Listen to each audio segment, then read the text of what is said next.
5, 4, 3, 2.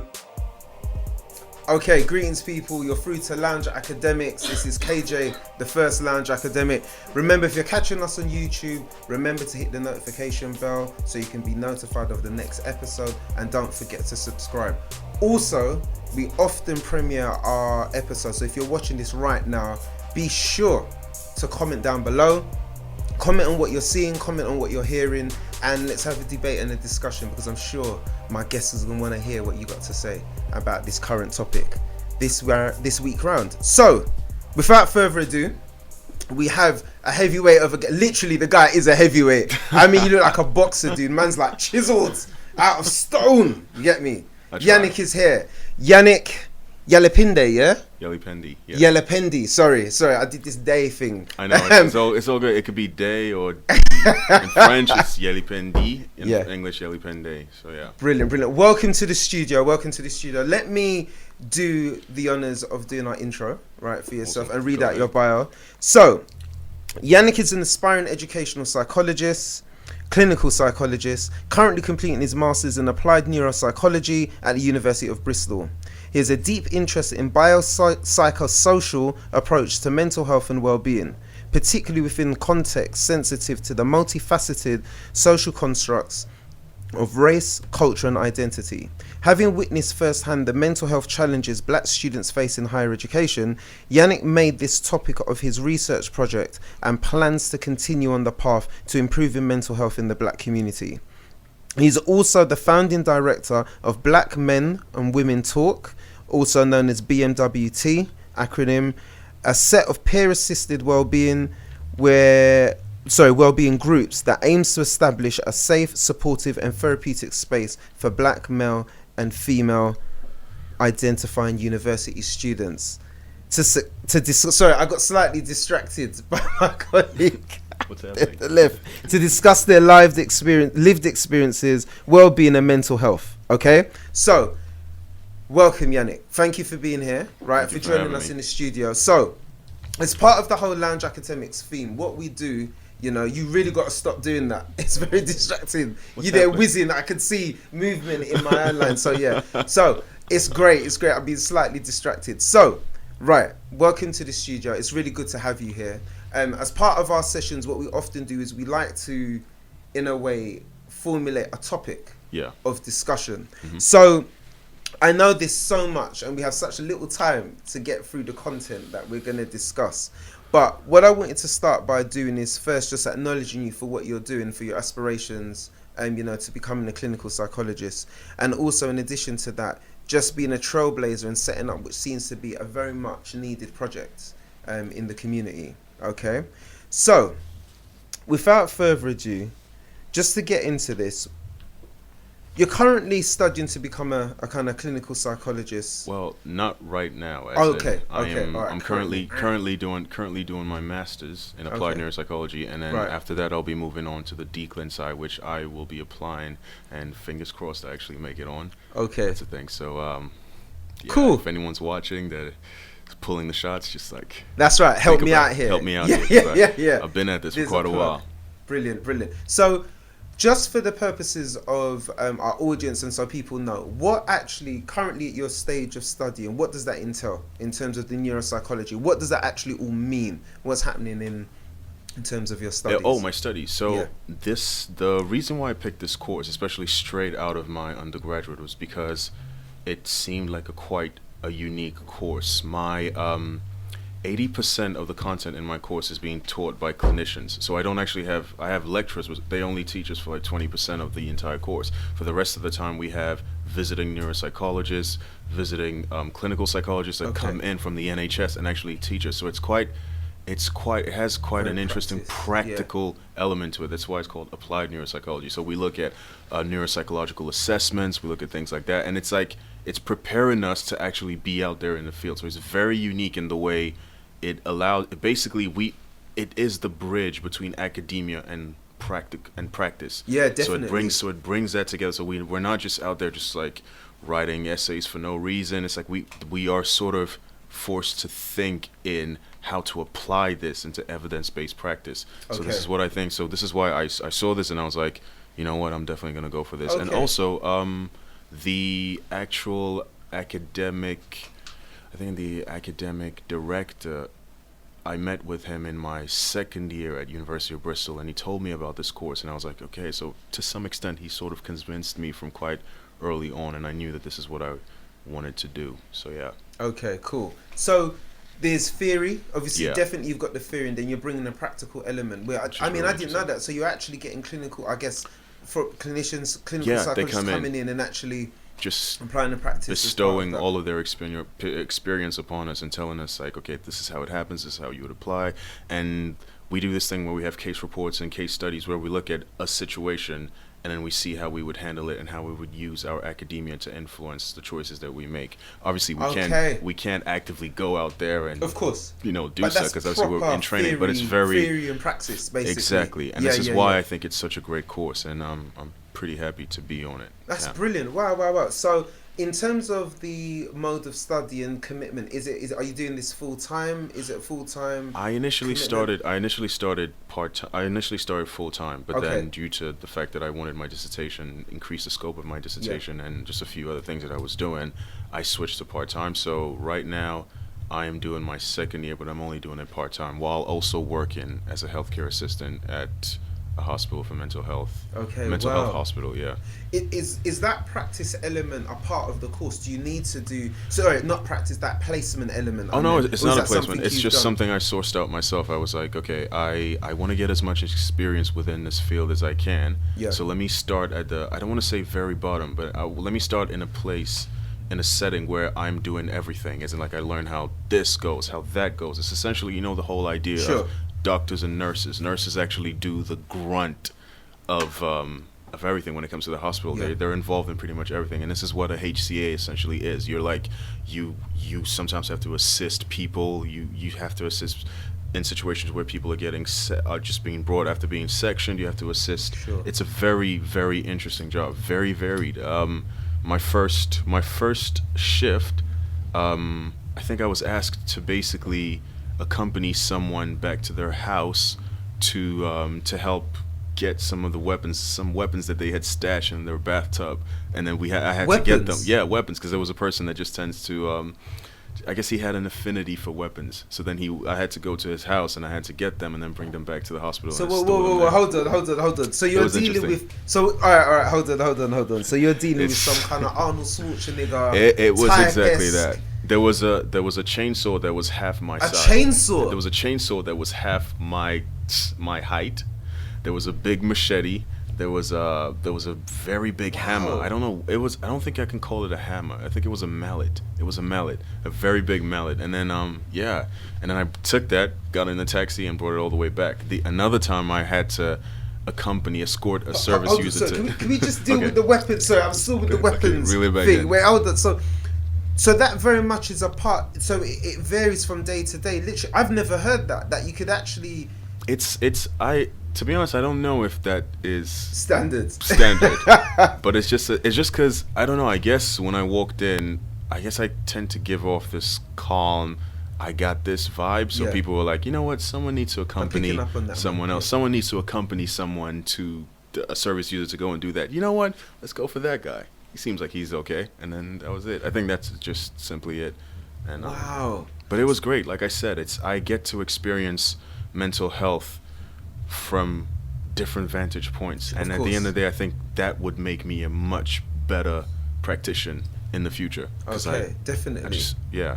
Wow. So, in terms of this whole, because I know you've said in your bio that you're very much interested in this kind of element of biopsychosocial approaches to mental health. What does that actually mean? What's biopsychosocial? Biopsychosocial is like it's biological. So it's the premise is that obviously mental health, some of them can be biologically informed. So in terms of it can stem biologically purely. It could be a genetic thing, and not necessarily genetic, but just biological.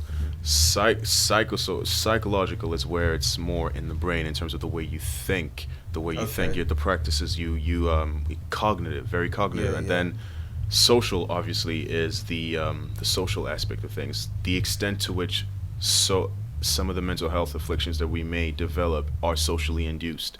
So society and the social setting around us forces us to react a certain way. Now So that's hence so exactly that your so that interest in the social can multifaceted. trigger Yeah. something that we had dormant in us biologically. So it's about looking at mental health from those three points, which essentially I like to say creates a 3D image as opposed to like 2D image I or like like that, a I like 1D. that. It's a 3D imaging. So it's the biological aspect of things, it's the psychological aspect of things, and then it's the social, because these three interact incredibly when it comes to mental health. So I think that's, and I just when I came across it, of course, after my undergraduate, I was like, this is it, as Yeah. in this is it. And obviously, I'd like to think that I lean more towards social, especially in terms of what I'm interested in. I think a lot of the afflictions that we go through as Black people and in our community are very much socially induced, as in terms of like it's the environment in which we find ourselves that creates those things. Sure. And I guess we can talk about it But hence, I guess that's later what on. brings in the kind of interest for you in looking at culture and identity and how these Yes. things play a part. Definitely looking at the constructs of race, of self, and how this all kind of plays out. So what brought you to this point that you wanted to kind of look into this? What was the In terms driving of- force? in for terms of the study interest of psychology? Yeah, Oh. yeah, definitely. Wow, that's I think I have the temperament for it. I think I have the patience for it. I think I have the disposition for it. So that's just on that front. I've always been interested in the way people think, and I've also been good at looking at various factors that make people think the way they think. Since I was a kid, I would always like look at someone, a person would do something, and I'd be like, okay, you did that because of this and this and this and this and this and this, and it was always really weird. I was quite a weird kid. I would just like spend time figuring people out. So that's where the love. You were curious, interested let's in let's people. just put it that way. Yeah. Yeah. So then I had that interest. So when I just came across psychology and what it was, and I really liked it, and I think also the fact psychology is in everything. So as someone that sometimes struggles to make their mind up, and it can be sometimes indecisive, studying something that can allow me to still stay very broad in terms of what I throw myself into is literally the holy grail. So That's the dream come true, exactly. right? So this is why. So this is why Definitely. I just thought to myself, you know what? This is definitely this is where I need to be. This is my thing. So as soon as certain things unlocked, I just went full steam ahead, Okay. and yeah. this is where I'm at now. Yeah, definitely. And I mean, to kind of bring us up to speed, we know that obviously we know there is the element of study. You're aspiring to become a clinical psychologist. Yeah. We know as part of that journey as well, you have founded Black Men and Women Talk, Yeah. right? So, and it very much at the moment is contextualized within Bristol University. For Is that now, correct? for now it is. Yeah, Which- it was born in University of Bristol because that's where I was. Yeah. But I see it going. I see it going into different settings. Obviously, as it currently stands, I think it'll be best for me to fully get the higher education thing down in terms of like. So if I were to move anywhere, I would move to another university and to like try to set Black men / Black women talk in different universities for Sure. now. And then once we have a formula, we already have a formula and a framework, but once we see that framework works in this setting, then I'm already thinking about how I can adapt it in different settings in a community. And it's just that obviously in a university, there are a lot less variables, so it's a lot easier to contain, whereas Sure. going out into the community, so it's way more multifaceted than a university setting, so I'd have to really adjust it and to really. So that's and obviously I don't have the infrastructure for now. I'm just a one-man army, so Of course. it helps to just be in one place. So just so people know, what is Black? What actually is it? Because I know you've written quite extensively about it. There's been articles, but in your own words, how would you describe it in practical terms? It's a very, very simple idea. It's a simple idea that I'm surprised at how surprised people are at the fact that it exists or that I'm doing it, because it's essentially a no-brainer. It's a peer assisted well-being group well, or groups, because it creates a safe, supportive, and therapeutic environment for now male or female identifying university students. So that group meets every 2 weeks or every 3 weeks, depending on how things go, and essentially we come together and we discuss things. Now there are many elements involved in it, which makes it somewhat interesting. It's because looking at all the range of things that I've studied in psychology, I take elements from here, I take elements from there, and I put it in. Like there's psychoeducation, there's signposting, there is exploring therapies, like exploring various therapies. I know that when you throw the word therapy out, it can spook people, but I have quite a subtle way of doing it. I essentially expose people to different therapies that are out there, and you never know what works for the one person and what might not work for the other person. And I feel like it's a good way to sort of combat this stigma behind actually accessing therapy, which I think is really good. So this is so in a long-winded kind of way, that's what Black Men Talk is. Okay. And it's interesting because I know there's so many things that we can kind of talk about within that subject alone.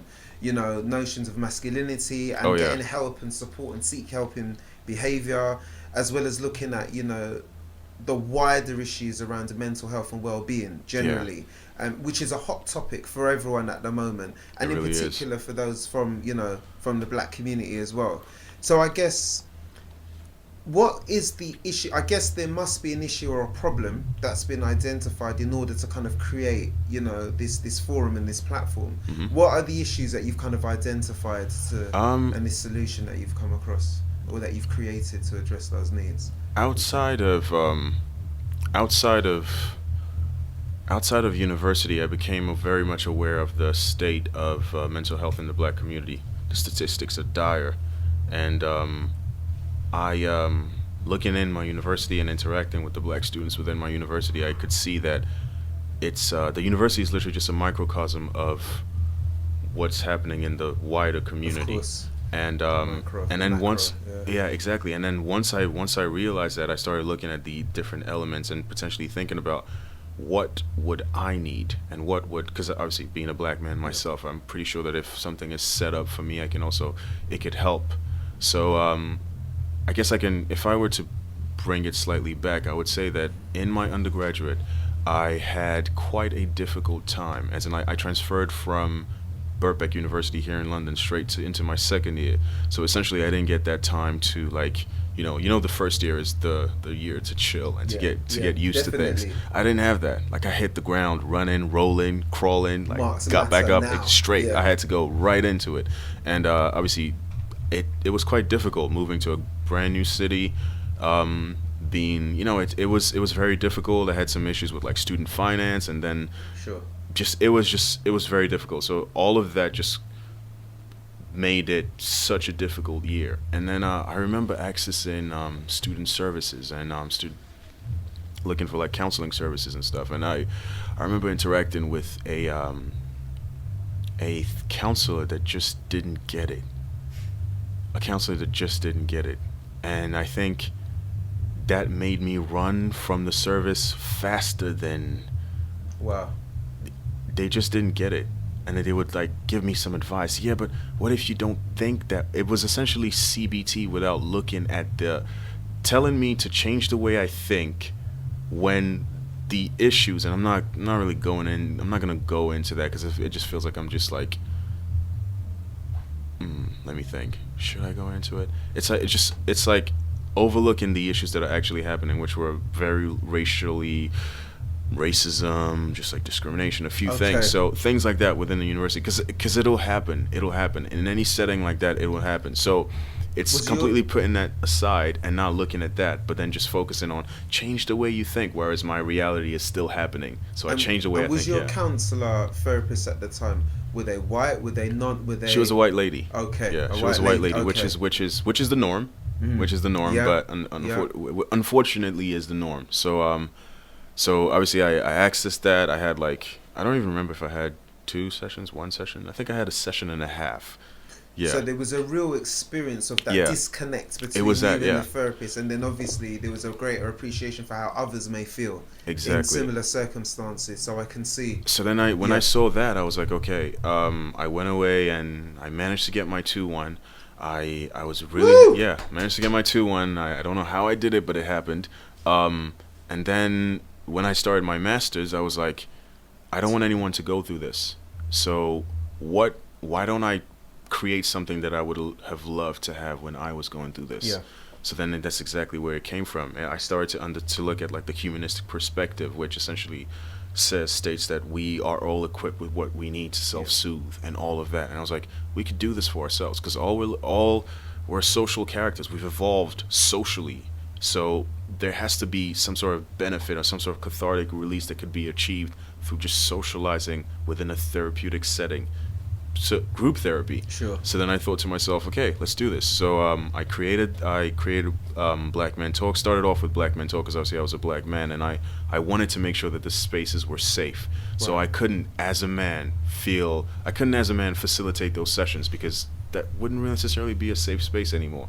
So What does this, because I hear this a lot. I mean, I've been involved in psychosocial education. I've facilitated groups, been involved in groups with the Tavistock relationships, various different. Yep. So I've accessed them as receiving that support. I've been someone who's facilitated it. This notion of safe space. What does safe spaces actually mean when we talk about that? Are spaces ever safe? I don't think a space can ever be safe. Yeah. There is absolutely no such way. For there to be a safe space, you would have to be alone. And then again, you can't. Yeah. It's not a safe space, because Yeah. a meteorite can just fall from the sky, blow everything up, and then that's it. Nothing is ever safe. But I think it's important to set something up to try to reach the highest degree of possible safety. Yeah. And for that, you have to eliminate certain things. As a man, as a man, I am of this world. And the patriarchy is strong in this world. So there's no denying that I will internalize some of these things, and I might bring them with me as much as I try not to. So I might be in that situation, and then I might say some stuff, and then someone might feel some way, and I might not even see that. So that's what I wanted to eliminate. So I wanted to make sure there's that. But even within a setting like that, where it's all women having that particular Black women talk, it can still be a woman that has internalized that to the extreme, and then that still brings that in. So it's like I said, there's no safe space, but it's important to try to create, Of course. to try and create the highest degree of that. Of course. And so, but we don't just do them separately. There are instances where we come together, so we make it a Black men and women talk session where everyone is together, because I feel like there's still so much to gain from learning from the other side. Sure. It shouldn't just be about, separating us. And so it's just a question of, sometimes you want to say some stuff that might be sensitive, and men might not feel comfortable saying that stuff with women around. So that's why I wanted to provide both contexts. So this is And why. I mean, because there's a lot of powerful stuff. I mean, this is all very powerful stuff. This is all transformative, in my opinion, bringing people into a room, sharing different experiences, being able to connect with. When you look across, even within our melanin and the shades of melanin, there are different cultural indexes and references to, depending on where you sit and how you see it, whether it's faith-induced, religion, whatever, depending on how you see yourself in the world and how you position yourself in the world, would also influence how you kind of connect and relate to the themes and the issues that may come out in those conversations. But for me, I think this whole issue around men and men talking, I mean, I'm very much fascinated by it, because I know, having developed and delivered groups myself, how challenging it can be to get men engaged.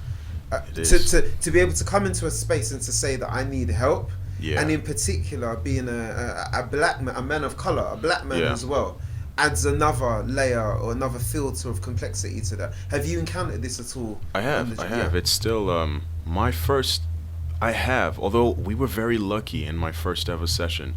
In my first ever session, I think we had 17 men that showed up. So 17 men. Yeah, so 17 men showed up. That's great. I mean, I think we might have advertised that we had pizza. So I think I'm not. Food You know what? helps, I'm not food. really sure what, Yeah. but I think that might have been a factor, definitely to some extent. But yeah, we Food helps. I mean, we had the budget for it. Why not? But yeah, so when they showed up in one of the sessions, I wanted to basically judge how comfortable we were with our like emotions, and I asked a question that I knew was not gonna go down so well, which was, when was the last time you cried and why?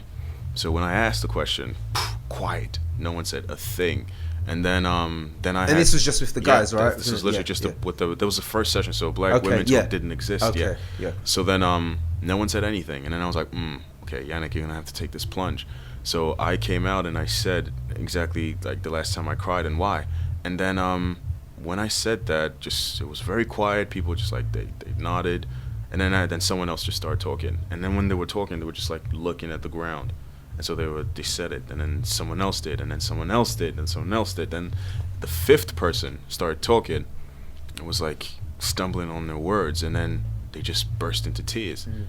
And then everyone just rallied up, just brought them tissues and stuff, and like got up and like hand on the shoulder, because the person was talking about their mom and just like family and what that did, and just like, you know, just loss, and just like, and it really just, they started crying, and it was, I think that first session was what made me real. That first session has given me enough energy to still be going at it right now.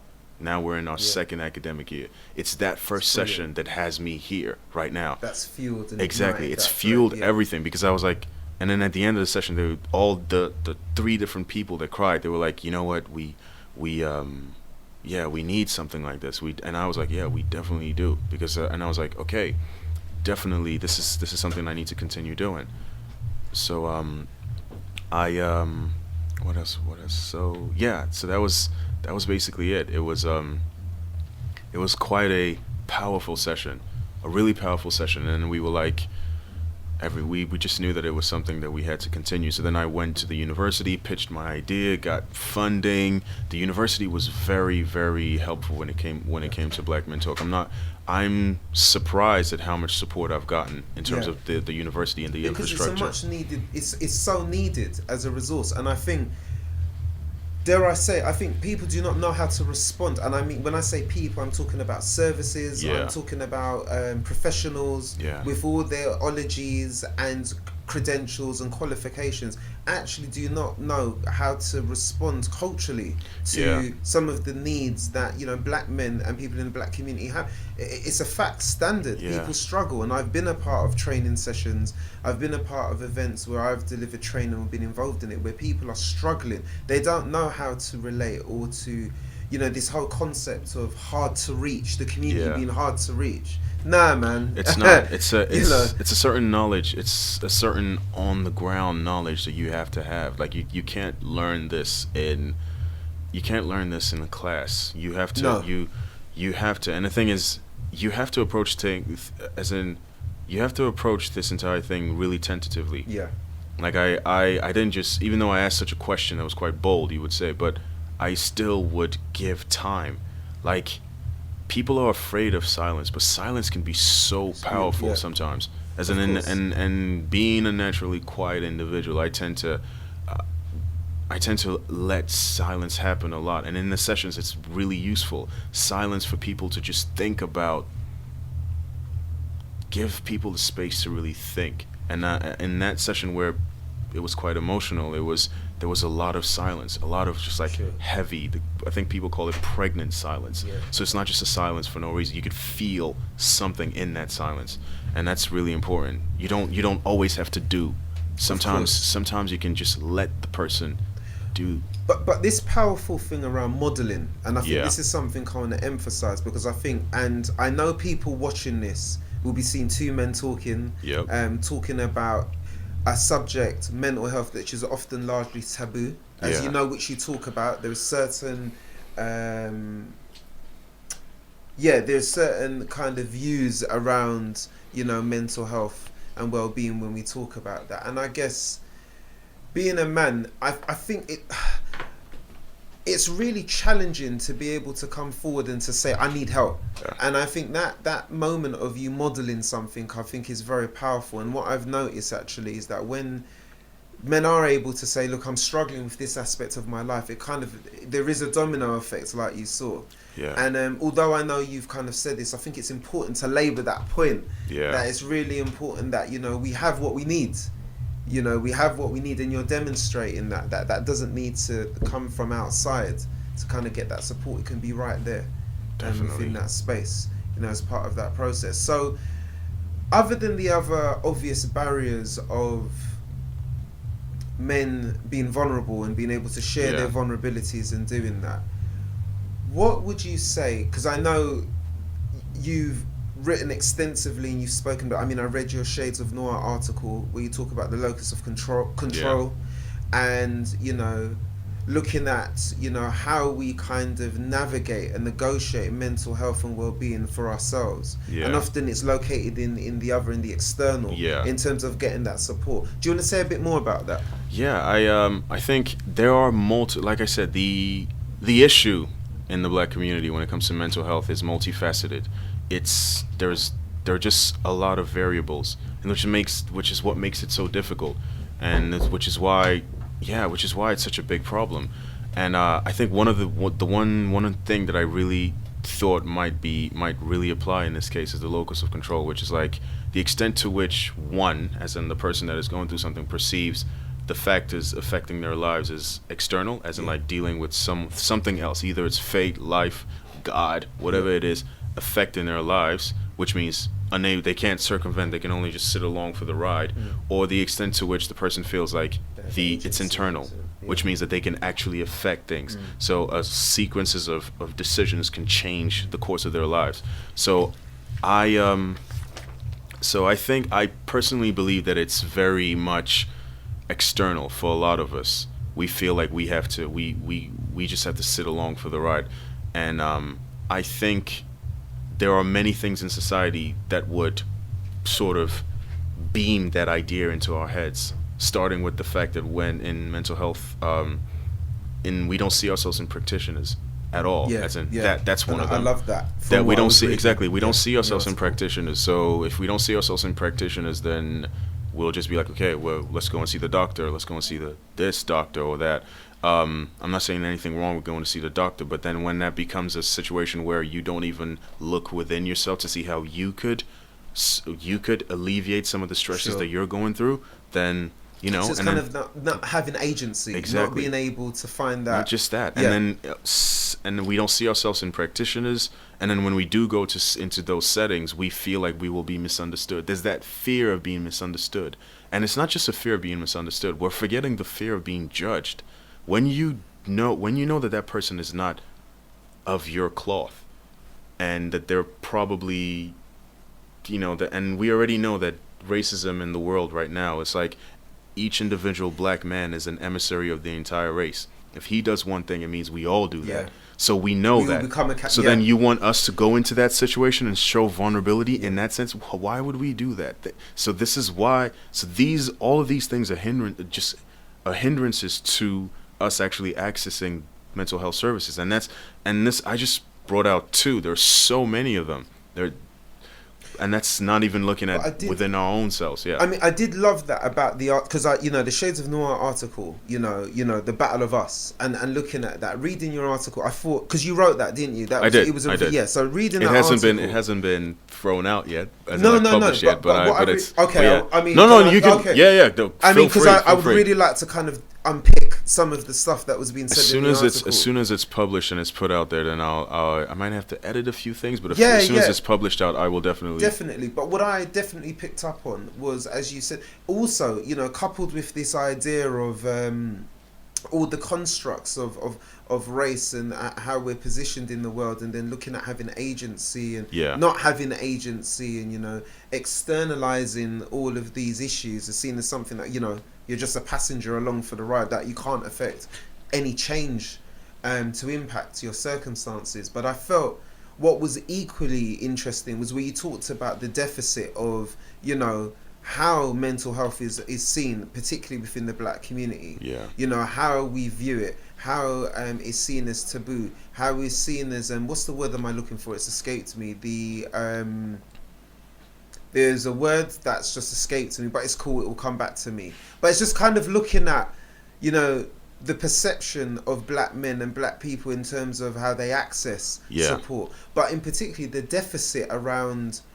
And I know for me growing up, if you spoke about mental health or had anything where you felt that, you know, there were any issues mentally, ultimately you're being locked up. Yeah. And, you know, there was associations to schizophrenia, you know, the most extreme sense of kind of mental ill health, is where people would often go. And as we know, statistically, you know, the response to black men in particular, to say the wider populace and other people within the population, other ethnic groups, is very different. Yeah. Extremely different. Some are going to be exploring talking therapies, whereas us, it's more likely to look at sectioning, being medicated, you know. And then people ask questions like, why don't we trust? Why don't we access these services? And then when we interact with mental health services, especially at that level, I call it a punitive stage. So it feels like it feels like a punishment, because essentially, think about it, when you're going to jail, or like when you get arrested, when you get detained, how is it done? It's pretty much done. I mean, there might be a little more therapeutic in terms of what section it, but it's still restrictive. It's all restriction. This is what it feels like, restriction. And think about it, if restriction happens in that setting and it happens in the other setting, maybe some tweaks and slight differences, how are you not going to internally think about this the same way? So automatically you will not go, and that is passed on through generations. No, we don't do that. That's not our thing. This is not. This is, like I said, it's just, I get really just like, I get overwhelmed at how many factors and how much work needs to be done. I get overwhelmed when I think about it. Like we just touched on 4 now. We're gonna keep going as this goes on. We'll find, and I'm pretty sure we can find as many as possible. And a lot of people some people say that that this just sounds like excuses, but these are real. These are real factors that affect it. Real factors. This is why. And then I was gonna segue into studies and how it's important to evidence these things, because in order to actually communicate with the powers that be, you have to speak their language in terms of academically and prove the ethic, you know, while we're doing things exactly. When we're doing things, we can do things for ourselves, but I feel like this progression has to happen on a twofold level. It can't just be us doing stuff for ourselves. We need the other side. But at the same time we need to educate the other side, but the other side doesn't tend to listen unless it's brought to them in the language that they can understand. And that's why we need to get to it when it comes to academia, black academia, when it comes to like research in these social interactions are very important. This is a very important thing. And if we can't see ourselves as practitioners, then who's doing the research? Well, there you go. Exactly. So and then the research, the bias in research is something that you cannot circumvent. So why would you not try to diminish that amount of bias as much as you can in terms of, you know, you won't diminish the bias, but you'll just change the polarity of the bias, as in make it a bit more lean into our side in terms of being able to understand someone coming from that particular situation that they are investigating. That is the way forward. But I've got to say something I want to really acknowledge you for, which I think is really absent, definitely from kind of Western Eurocentric kind of approaches to mental health, mental well-being, or well-being in general, is that often I think what I've experienced when I've heard of other people that have accessed services, mental health services, regardless of who's sitting opposite them, you know, there's this kind of coldness sometimes that can be displayed by therapists and by counsellors. You know, as you know, it's the British way to have the stiff upper lip and not necessarily to get too emotional about things, okay? Whereas I think, you know, definitely looking at, you know, the African diaspora, obviously we are people often are very colourful in our expression. You know, there is a real sense of kind of in terms of humanistic approaches to stuff. There's an authentic self that is displayed, I think, which I think is really helpful. And I guess what is permeating and penetrating through all of this discourse and all this discussion that we're having at the moment is the positioning of yourself within all of it, and it's core in your article to the sessions that you're facilitating and running. I love your willingness to take risks and to use yourself. Oh yeah. To kind of and I feel that's really absent from a lot of the other sessions that I see, often depending on what approach you want to use, psychodynamic or however you want to look at this. People very much would refrain from using themselves or bringing themselves into that session, but I do like the person-centered, the human. I think it's very important, especially in a context such as this, such as what I'm doing. It's very important because I feel like that is the best way to break down that. It's a word that when I say it, a lot of people hate it, but it's the therapeutic crust.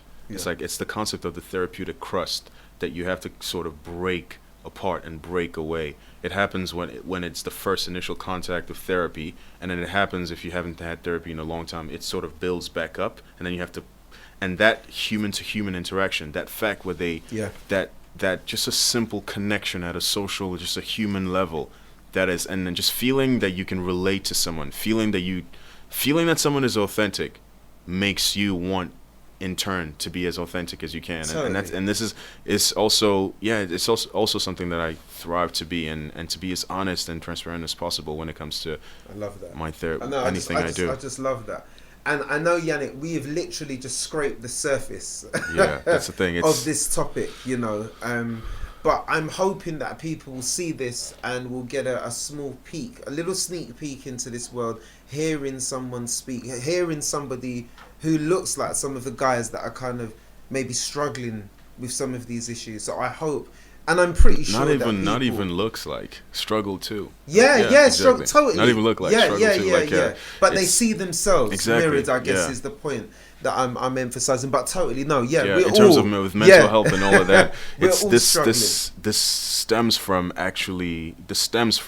experiences with battles with mental health that I myself have had. Sure. So this is why I believe that I'm in a better position, in a good position. I wouldn't say better, but in a good position to actually do something, because I've gone through it and I know what it is. I know what it's like to go through this. Like, all right, let me just throw an experience I had when I was doing my associate degree at Birkbeck. My lecturer threw out these statistics of schizophrenia in the black community amongst black men, and they were like, and this happens and we don't know why. Like in urban settings, schizophrenia seems to be higher, but whereas in green areas, as in like in the countryside, not so much. And I was just looking and I was like, yeah, it makes sense. And then they looked at me and they were like, why are you so sure? And I was like, okay. Socially induced schizophrenia is all about, it's the process in your mind, the way you think, right? So if you're constantly in your head, just ruminating over stuff, constantly just like hyper vigilant about certain things, if you already do have a predisposition within you biologically, it can be triggered, right? And then somewhere along the line, and this age that we are in, like it's, you know, within university and leading slightly into your late 20s, that is the ripe time for that to happen. So simple things like, as a black man, being on a train and sitting down and noticing that no one sits next to you, you start to wonder, why is that? You start to think, being a black man walking and then having to cross the road because you don't want someone, because it's dark and you don't want the other person to like be spooked or whatever, or that thing where they like, you grab your purse is grabbed, you don't want to see that because that'll hurt you, because it hurts. Let's face it, it hurts when it happens to me. It hurts because I am far from that. So simple things like that, being constantly in your head, the things that, oh no, I can't do that, no, if I do that they're gonna think this of me. Totally. Think about what Yannick, us being in our heads. We are running out of time, sir. And I can keep going. And I know it's a very important topic. It very much is, but time is against us. Definitely. But I want to salute you, sir. Thank you for being in the studio and contributing to this conversation. It's been a much needed conversation. But before you go, what I want to kind of do also is, one, how can people follow you? How can people connect with you if they want to follow your work and connect with Black Men and Women Talk? How can they find you out? Okay. Unfortunately, I'm a social media phobe. So, but you're on LinkedIn. I'm on LinkedIn. I'm on LinkedIn. So I have LinkedIn. So just search my name, Yannick Yalipende. Yep. MBPSS, okay, which stands for member of the British Psychological Society. It's just a thing that you put. So, and then Black Men Talk is Black Men / Black Women Talk, also on LinkedIn. On as LinkedIn. Well.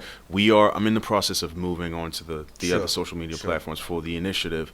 So, but I will be announcing it on LinkedIn and referring people to the page. So and once that's done, we're gonna let them know as well. We're gonna let them know. Definitely. And also, just to check, we always ask before we leave, if there were 2 individuals that you'd recommend to be in the lounge to have a conversation right where you are right now. They need to be living, right? You need to be able to contact them. They need to be able to make it to the studio. Okay, so who would they be that you'd have sitting right there right now, and why?